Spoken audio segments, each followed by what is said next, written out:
You're watching Spirit Spotlight. Hey everybody, this is Austin Sumwoods from WNEM TV5 Sports, and welcome to the Spirit Spotlight, where we zone in on everything Saginaw Spirit hockey. I am joined once again by Dylan Clark, play-by-play commentator for the Spirit.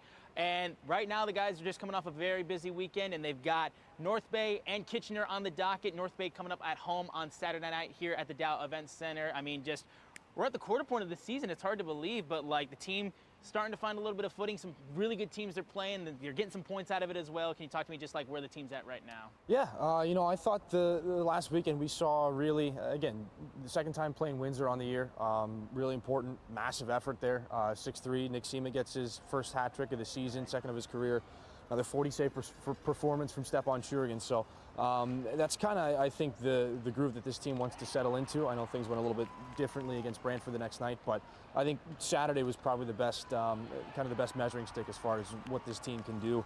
And things don't get much easier because, like you said, Kitchener coming up this weekend. I know they've won 7 out of their last 10. They're the number 2 ranked team on the OHL Power rankings right now. So it'll be another challenging game in a challenging building in the Kitchener Memorial Auditorium for sure on Friday. That's for sure. And we got the chance today to speak with winger Jacob Cloutier of the Saginaw Spirit. And he, just a couple weeks ago, had his first career OHL hat trick as well, joining Nick Sema in that boot. And he's been really performing well in this point, coming off his first full season with the Spirit last year. Can you real quickly talk to me before we hear from Jacob, just like what you've seen out of him and his growth as a player here at Saginaw? Yeah, he's just shy of a point per game player this year in his second full OHL season. And I mean, you think you hear your name called the NHL draft over the summer. It's gonna up the pressure a little bit, but up the confidence as well, because you are an NHL drafted player, and he's acted like it here. Really, he's acted like it before he was NHL drafted, but especially here in this second season. I think the confidence is coming together piece by piece, and Chris Lazarus talked about guys dragging their team into the fight. He did it a couple of weekends ago against Owen Sound. The team needs a big goal, and we haven't seen it sometimes, and we saw it from Jacob in that particular game. And he's a guy that he's always talking, he's always moving, he's always yelling. He's one of the more energetic guys in that locker room. So it's good to see that kind of play into some points and some scoring for him. And I know that there's an extra gear for him here, and it's exciting to watch him find it. He had an exciting practice today as well, and we got the chance to speak with Jacob just right after he got off the ice, so we'll hear from him right now. Well, I'm joined right now by Jacob Cloutier of the Saginaw Spirit. Coming off of this weekend, you guys picked up a big win over Windsor. You got a busy weekend with Kitchener and the Battalion on the docket for you guys. Just talk to me right now at this point of the season, how the team's feeling right now. Yeah, I mean, we feel pretty good. We just ripped off a pretty good team. Yeah, we feel pretty good. Going to go into this week, we're acquiring a new guy, Slovakian. He should be pretty good too. And yeah, I mean, we're just going to do our best to try and get those 2 points this week. It's been a fun start to the season for you, especially. I know you had your first full season last year, and then just a couple weeks ago, you just picked up your first career hat trick in the OHL. Can you talk to me about that experience and what that was for you, especially getting it at home? Yeah, I mean, it's obviously pretty cool. You don't expect to get a hat trick going into a game. It kind of just happened. So after I got 2, I knew chance I could get another one, and obviously I have a great line mate, Harmer. He fed me the empty netter. He didn't have to, but he did, so I appreciate it. For sure. And can you talk to me real quick just going into this year? I know you had your first full year with the Spirit under your belt, and now just getting into this year, kind of what was the mindset going into this year, just coming now into your being 18 now? Yeah, I mean, obviously last year was just trying to get experience. It was my first full year, so I was just trying to really be a sponge and soak everything in, and now it's time to really turn into a player, try and develop a lot and be a leader on the team. So. How's that development been, just being a leader now with so many new faces, especially on this team? Yeah, I think it's great. I think we have a pretty young, good core, so it's pretty cool having so many guys similar in your age, and I think everyone here is partially a leader, even if they have a letter or not, so it's pretty cool. You talked about Levi just a minute ago. Having a guy like that in your shift and being able to work with a guy like him, we've seen him just explode in a lot of really big moments. How have it been just working with him? Yeah, it's pretty cool. I mean, that guy's pretty creative, obviously. You give him the puck, and he does some Showtime stuff. It's awesome to see, and it's fun to play with, so it's impressive. You've had some really tough teams on the schedule. Windsor, of course, Brantford just recently this Sunday, and you're getting more tough teams with Kitchener as well coming up on Friday night. Talk to me about these matchups and how it just keeps you guys growing as the season progresses. Yeah, it's a good challenge. Obviously that there's good teams in the league and there's worse teams in the league. I think the good teams, it's where you really have to show out and really stick to your details and everything we talk about in video, everything we do day to day, I think it's when you really got to hone in and prove that, you're a good team as well. You got to beat those guys. I know it's been a little bit of a slow start in the sense of the points standings right now, but can you talk to me about like kind of the message coach has been giving to you guys as you guys reach like the quarter point of the season now? Yeah, I mean, we had a pretty big discussion recently, and just about work ethic, just working, and you know what, like we talked about some of the past Memorial Cup teams and how they just worked and they got there. So I think that was a huge part of our game recently, is that we've just been working. So. And then you guys will have your next home game this Saturday night when you guys host the Battalion. Talk to me about like the excitement of being able to get that team at home and trying to get another win at home ice. Yeah, I mean, obviously it's great playing at home, and first time playing those guys this year, so we'll see how they look. And yeah, I mean, I'm excited. Awesome. Good luck to you, Jacob. So much for your time. Appreciate it. It's really exciting seeing Jacob come into his own here at the OHL. Obviously, the huge moment of him being drafted by Winnipeg in the 7th round in the draft this summer. I mean, just again, it's an easy guy to root for. And again, one of those guys that's been around, has experience, and has been really working with a lot of the young guys, Levi especially, and just being able to showcase his ability to help this team in big spots as well.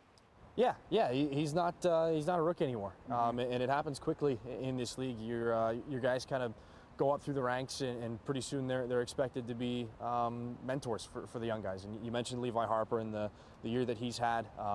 Right now he's a point per game player here through the first quarter of his rookie season, and that's sliding up the record books in terms of what rookies have done on the blue line here. I know we'll keep a close eye on that, but no, I think having a strong group of older guys, Jacob Kluche, Carson Harmer, Nick Sema, Josh Glavin, those are always good role models to have around for the youngsters. No doubt about it. Now, we mentioned just the gauntlet of teams that it seems like the Spirit have been facing recently. Brantford this Sunday, Windsor, and then now once again Kitchener coming up. North Bay's no slouch either. And I mean, just talk to me about, like, at this point of the season, what it means for these guys to face some of the best teams in the OHL and just being able to really grind it out and prepare as we get later into the season as they're chasing a playoff spot. Yeah, I mean, you get to see something a little bit different in North Bay. I know you only see the Eastern Conference opponents twice, so they bring a little bit different style to the table. They just got their first win in a little bit the other night against Niagara, 6-2 there. So they're a team rising the confidence level as well.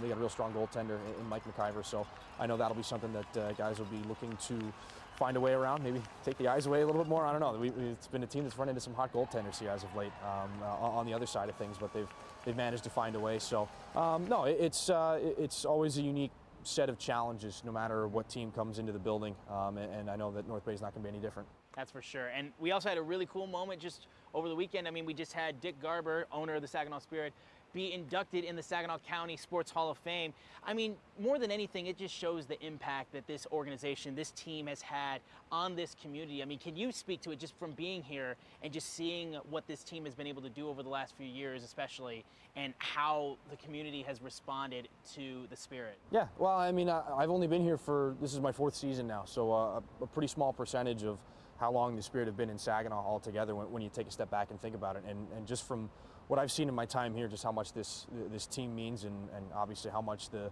fans and the community mean to the team. And none of it would be possible without Mr. Garber and the things that he's done, kind of the sacrifices he's made and all the groundwork he's laid. You know, he works tirelessly across the board. Obviously not just for the Spirit, but for all the other things he's got hands in right now here in Saginaw. And again, I mean, we saw the way this community rallied together for the Memorial Cup a couple of years ago. That doesn't happen without, I think, an immense amount of trust in the organization and in Mr. Garber as well. And again, that goes back to all the things that he's done, all the work he's put in all the time, and everything just over the 20 or so years before that to kind of build the Spirit to what they are right now. So it was an exciting day. It was, I think in their actual release they said long overdue welcome to the Hall of Fame. So it was good to see that for him. It happened on a Sunday. It was about 2 hours before puck drop here inside the Dow, so not all of us could make it. We were a little sorry about that, but no, it was a great day for him and a great day for the Spirit as well. No doubt about that. So once again, the Spirit are going to be on the road against Kitchener coming up on Friday, but then back home here at the Dow Event Center Saturday when they host the Battalion. For fans coming out to see the Spirit in action this Saturday night, what can they expect when they come out to the Dow Event Center? Well, it's Era's night here inside the Dow Event Center. Excited to partner with U of M Flint for that. We'll have, I know, the friendship bracelet giveaway. There is a costume contest to pick your favorite era. Come dressed as that, and one of the winners, or the winner, is going to win a copy of Life of a Showgirl, the album. So excited to give that away. Kanan Wren's going to be doing her Taylor Swift performance in the Jolt Celebration Club at 5:30 prior to puck drop. So we got a lot of action going on here on Era's night. That's no doubt about that. I mean, our own Mark Pearson, our sports director, huge Swiftie, so I'd be remiss to ask you then going into Era's Night. I mean, is there a specific era of Taylor Swift that speaks to you, a song or an album that was like, that hits for me, that hits for me? I don't know if I can pick an era because I honestly don't know enough of them to be fully well versed. I was just introduced to the song Invisible String recently, and Great song. I would have to put that as my favorite. Oh yeah, Folklore. Great album, great series of albums. I will say 1989 is always going to be one that sticks with me.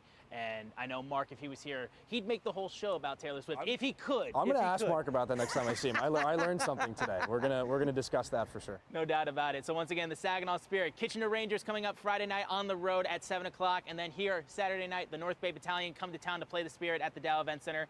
Tickets are available at saginawspirit.com. Puck drop is scheduled for 7:05. Dylan, thank you so much for your time, and best of luck to the Spirit this weekend. And I'm Austin Sumwitz with TV5 Sports in Saginaw. Go Spirit.